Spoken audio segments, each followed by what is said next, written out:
कसं ओळखायचं फूड चांगलं आहे की नाही? खाल्ल्यानंतर आपल्याला वाटत नाही आपण खाल्लं, पण आपण जास्ती खायला घेतलं तर खायची इच्छा नाही खायची, पण जडपणा आलेलं नाहीये, बेस्ट फूड.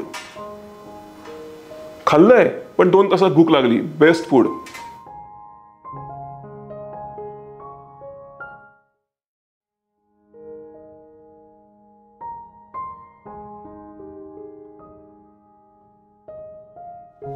नमस्कार.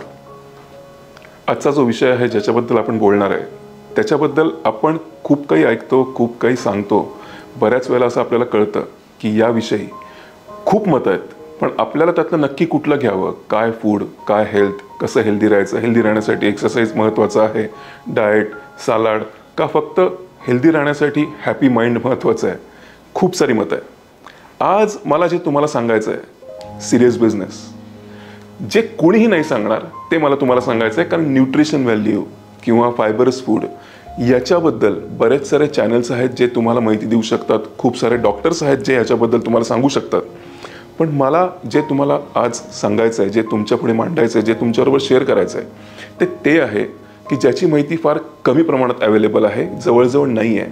त्यामुळे आपल्यापर्यंत ही इन्फॉर्मेशन पोहोचणं अत्यावश्यक आहे, पण पोहोचत नाही आहे. ती काय इन्फॉर्मेशन आहे ती मी आता स्टेप बाय स्टेप सांगतो. सगळ्यात पहिल्यांदा आपल्याला समजून घेतलं पाहिजे, एक नारळ आहे, कोकोनटमध्ये आतलं खोबरं, मध्ये स्पेस, पाणी, त्या खोबऱ्याला असणारं तेज आणि आतमध्ये असणारी हवा, हे आपल्याला कळलं. ओके. आता आपली बॉडी घ्या. आपली बॉडी हाडं, रक्त, हृदय जे पंप करतं, आपण श्वास घेतो, श्वास सोडतो. हृदय पंप करतं म्हणजे आत बाहेर करतं, म्हणजे आतमध्ये स्पेस आहे, 2 ऑर्गन्सच्या मध्ये स्पेस आहे. आपण जो श्वास घेतो ती हवा आहे, हाडं अर्थ आहे, जो आतमध्ये रक्ताचा संपूर्ण 70% पार्ट आहे, पाणी आहे. आपण ज्या प्रकारे पचन करतो तो अग्नी आहे. हे झालं आपली बॉडीबद्दलची माहिती. आता तिसरी माहिती, समजा आपण नॉन व्हेजिटेरियन आहोत.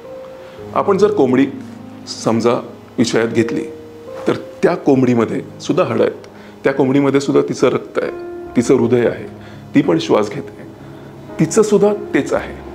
काय आहे? 5 एलिमेंट्सचं बनलेलं शरीर. आपण श्रीफळ का म्हणतो, कधी विचार केलाय? नारळाला श्रीफळ का म्हणतो, कधी विचार केलाय? नारळाला श्रीफळ अशासाठी म्हणतो कारण नारळ हे 5ही पंचमहाभूताचं 5 एलिमेंट्सचं बनलेलं एकमेव फळ आहे ज्याच्यामध्ये 5ही एलिमेंट्स आहेत. जर तुम्हाला हे कळलं की नारळाला श्रीफळ का म्हणतात, तर आपल्याला ते कुठेही देवळात जाताना ते प्रसादाला का ठेवायला सांगतात? कारण ते असं मानतात की आपल्या 5 तत्वातनं बनलेल्या बॉडीमधनं निघालेला मेसेज ते नारळ आतमध्ये घेऊन ते तुमच्या श्रद्धास्थानापर्यंत पोहोचवतात. म्हणजे काय? तुमचे विचार जे नारळात जातात ती प्रार्थना बनून तुमच्या श्रद्धास्थानाच्या चरणी अर्पण केल्याने ती प्रार्थना पूर्ण होण्याची पॉसिबिलिटी वाढते. हे जर खरं आहे तर आपल्याला हे पण लक्षात येईल की आपली आजी, आपली आई बाबा आपल्याला असं का सांगतात की घरामध्ये शुभ बोलावं, वास्तू तथास्तू म्हणत असते, जे तू बोलशील ते सगळं खरं होईल अशी वास्तू बोलत असते. आता वास्तूमध्ये सुद्धा भिंती आहेत, स्पेस आहे, पाणी आहे, लक्षात घ्या, सिलिंग आहे जे आकाश तत्व आहे. 5ही महाभूताचं वास्तू पण बनलेली आहे. आता वास्तू ज्यामध्ये आपण राहतो, बघा, जर आपण विचार केलेला नारळाद्वारे आपल्या श्रद्धास्थानाच्या चरणी अर्पण करून त्याची प्रेयर बनू शकते, तर आपण पंचमहाभूताचे बनलोय, वास्तू सुद्धा पंचमहाभूताची बनली आहे. हे आपल्याला एवढं डीपली नाही सांगितलं, आपल्याला एका वाक्यात सांगितलं आजीनी की वास्तू तथास्तू म्हणत असते, शुभ बोल. आपल्याला हे पण सांगितलं की चांगला विचार कर. हे सगळं का सांगितलं जातं? कारण आपला विचार आपल्या आतमध्ये पंचमहाभूतांचं जे शरीर आहे त्याच्यावरती इम्प्रिंट होतोय, त्याच्यावरती अफेक्ट करतोय किंवा इफेक्ट होतोय त्याचा. सिमिलरली आपण जर विचार करून हातामध्ये नारळ धरला तर तो नारळामध्ये जर ट्रान्सफर होतोय, तर आपण ज्या वास्तूमध्ये राहतो जे पंचमहाभूतांनी बनलेलं आहे त्यामध्ये पण ट्रान्सफर होणार. इथपर्यंत जर लक्षात आलं तर फूड आणि आता मी जे बोलतोय त्याच्यामध्ये काय संबंध आहे हे लक्षात येईल. फूड याविषयी आपल्याला माहिती असायला पाहिजे. ही गोष्ट फायबरस फूड खावं ज्याने जास्ती पचनासाठी ताकद लागत नाही, जास्ती ॲसिड्स लागत नाही, आपलं आपण पचवू शकतं अशी भाजी किंवा सीझनल फ्रूट्स खावे हे आहेच. पण त्याहीपेक्षा महत्त्वाचं फूड बाबतीत आपल्याला जे महत्त्वाचं लक्षात घ्यायचं आहे की जो कोणी आपल्या लाईफमध्ये आपल्याला फूड प्रोव्हाइड करतो त्याची मनस्थिती, त्याच्या पंचमहाभूतामध्ये तो काय काय संकल्प रोज विचार करतोय. ते समोर पोळी असेल तर पोळी सुद्धा कणिक, गहू म्हणजे काय, अर्थ या तत्वातनं बनलेली आहे. आपण कणिक तिंबतो, पाणी, तिथे पण स्पेस आहे, तिथे सुद्धा अग्नी आहे, जिथे तेज आहे, कारण ती पोळी तव्यावरती जाणार आहे. हे सगळं ती स्त्री किंवा तो शेफ त्याच्याकडचं अगदी तसंच ट्रान्सफर करतोय जसं आपण पूजेला बसल्यावर नारळ श्रद्धास्थानी चरणी अर्पण करतो आणि आपला निरोप पोचवला जातो.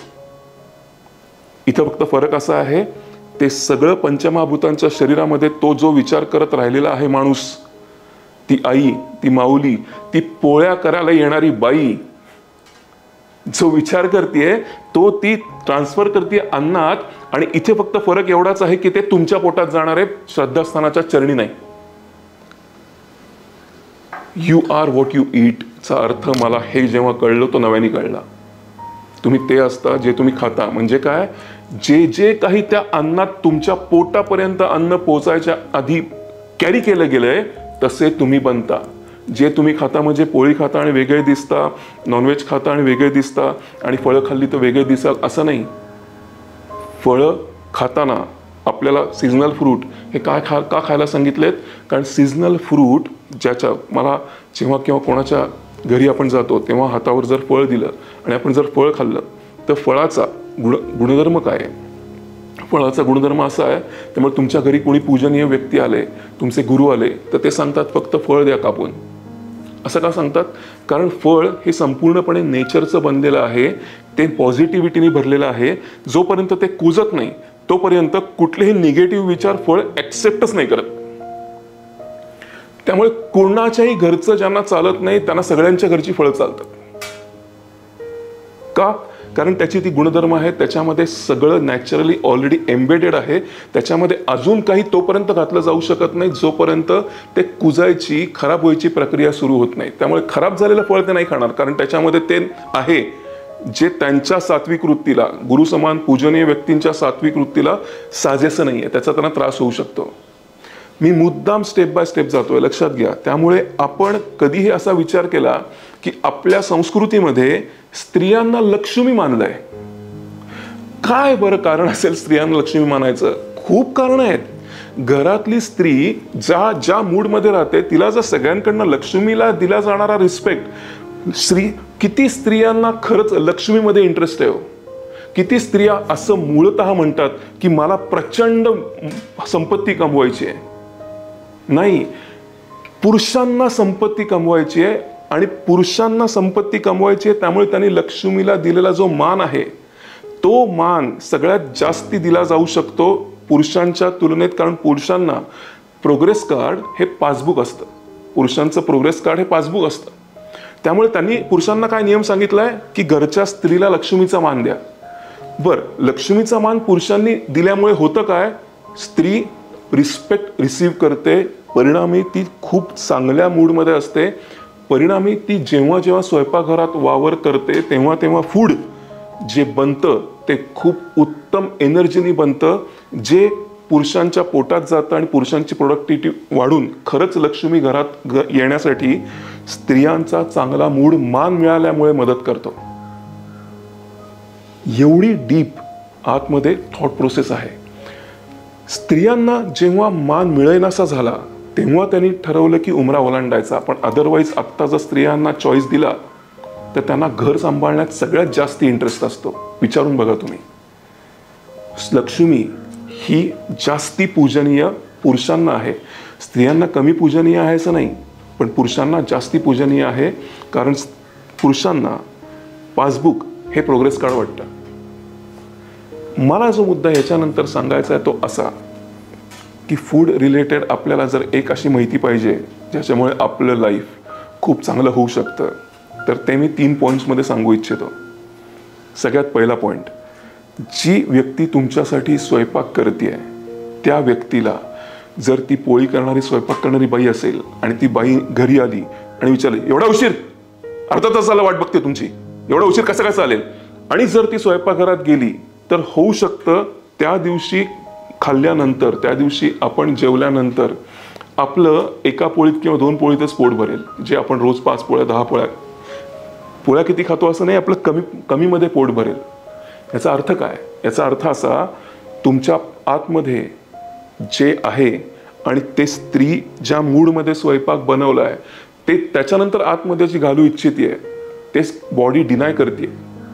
बॉडी म्हणते बस याच्यापेक्षा जास्ती मी नाही पचवू शकत आहे, कारण एनर्जी मॅच नाही होते. त्यामुळे सगळ्यात चांगलं फूड कुठलं माहितीये? जे खाल्ल्या 1.5-2 तासात भूक लागते. जरासा हा विषय कॉन्ट्रॅडिक्टरी आहे. म्हणजे आपण पोट भरण्यासाठी खातो आणि चांगलं फूड कुठलं? ज्याने लवकर भूक लागते. हो, कुठल्याही हॉटेलमध्ये गेल्यानंतर तुम्हाला वाटलं ना की आता हा मस्त थाळी खाल्ली, आता 5-6 तास बघायला नको, परत त्या हॉटेलमध्ये जाऊच नका. थाळी खाल्ली आहे 2 तासात भूक लागेल असं असेल तिथे परत जा. कसं ओळखायचं फूड चांगलं आहे की नाही? खाल्ल्यानंतर आपल्याला वाटत नाही आपण खाल्लं, पण आपण जास्ती खायला घेतलं तर खायची इच्छा नाही खायची, पण जडपणा आलेलं नाहीये, बेस्ट फूड. खाल्लंय पण 2 तासात भूक लागली, बेस्ट फूड. आणि तिसरं, खाल्ल्यानंतर आपल्याला एनर्जी येते. आपण ह्याचं खूप कौतुक करताना दिसतो की अरे श्रीखंडाचं जेवण जेवलोय, आता जरा पडी मारतो. अरे तुला जेवण याची मूळची कॉन्सेप्ट आहे एनर्जी वाढवण्यासाठी जेवतो आपण, ते तुम्हाला झोपवत असेल तर त्या फूडने काय काम केलंय तुमच्यासाठी? विचार करा. फूड एनर्जी द्यायला पाहिजे, ते एनर्जी काढून घेण्यामध्ये जर मदत करत असेल तर फूड पुढचं काम करत नाहीये. फूड बदला, नाहीतर फूड प्रोव्हाइड करणारं ठिकाण बदला. ही अतिशय महत्त्वाची इन्फॉर्मेशन आहे, पण आपल्यापर्यंत सायंटिफिक पद्धतीनं इतक्या एक्सप्लेनेशनमध्ये जाऊन, इतक्या डीप एक्सप्लेनेशनमध्ये जाऊन कोणी दिली का शंका आहे. म्हणून मला असं वाटलं की या व्हिडिओद्वारे आपल्या सगळ्या फॅमिली मेंबर्सना हे कळावं, ज्याच्यामुळे येणारा प्रत्येक जण घरामध्ये जो येतो त्याला चांगलं सुखाने अतिथी देवो भव हे डोक्यात ठेवून जास्तीत जास्त चांगलं सर्व करून त्याला कसं खुश करून त्यांच्या घरी परत पाठवता येईल किंवा त्यांची सेवा करता येईल, त्यांचं आदरातिथ्य करता येईल, त्यामध्ये घरी स्वयंपाक करणाऱ्यांचा मूड हा खूप जास्ती महत्त्वाचा आहे. तुमची स्वयंपाक करणारी बाई आहे, पगारावरनं अजिबात हिचकिच करू नका तिच्याशी. घरामध्ये तुमची बायको स्वयंपाक करते, तिला घरात आल्यानंतर, ऑफिसला जात असेल तर घरात आल्यानंतर तिला तिचा वेळ घेऊन, मी टाईम घेऊन, पाहिजे असेल तर थोडंसं गाणी वगैरे ऐकून मग स्वयंपाकाला लागू दे, त्याचा परिणाम होतो.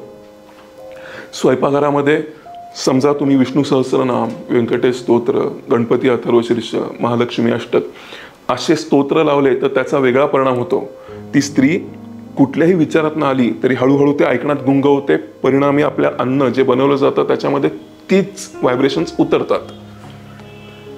करून बघा. साधारण 6 महिन्यामध्ये तुमच्या संपूर्ण मेंटल आणि फिजिकल हेल्थमध्ये खूप चांगला परिणाम येताना दिसेल अशी खात्री आहे. आणि जरूर सांगा तुमचे एक्सपिरियन्सेस. मला खूप आनंद होतोय की जे काही माझ्यापर्यंत आजपर्यंत पोहोचवलं होतं, जे अनुभवातनं मी पण जाणलोय, म्हणजे मला पण ते जाणवतंय, मला पण ते कायम जाणवत आलेलं आहे, ते मला तुमच्यासमोर मांडण्याची संधी मला मिळाली. याबद्दल खूप खूप धन्यवाद ती संधी दिल्याबद्दल. आणि आनंद होतोय, तो आनंद दिला त्याच्याबद्दल मला पुन्हा एकदा तुमचे आभार. Thank you so much.